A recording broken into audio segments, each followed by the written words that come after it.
Nagdoo sa mga veteranong basketballista ng PBA at ang kupunan ni Congressman Manny Pacquiao sa isang basketball exhibition game sa Sarangani Province.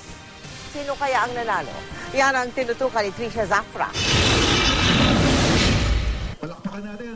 Inabangan ng mga taga-Sarangani ang pambihirang pagsasagupaan sa basketball ng PBA legends na sina Jojo Lastimosa, Johnny Abarrientos, Benji Paras, Jericho Diniera at Alvin Patrimonio laban sa kupunan ni Congressman Manny Pacquiao na Pacman Warriors. Ang PBA legends, pinatunayang palaban pa rin sila. Si Pacman naman, ipinakitang hindi lang siya sa boxing nangunguna, kundi kampiyon din sa basketball. Katunayan, wagi ang Pacman Warriors sa score na 83-73. Bago ang laro, itinurn over muna nila ang tinatawag na Court of Inspiration para sa mga batang nangangarap maging basketball star.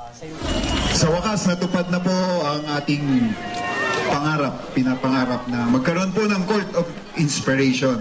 Ito po ay para sa inyo. Napakaganda pong simula itong Court of Inspiration. Ito po nakapagbibigay ng pagkakataon sa mga bata na habang nag-aaral, meron po silang pagkakataon na sanayin yung kanilang pagbabasketball.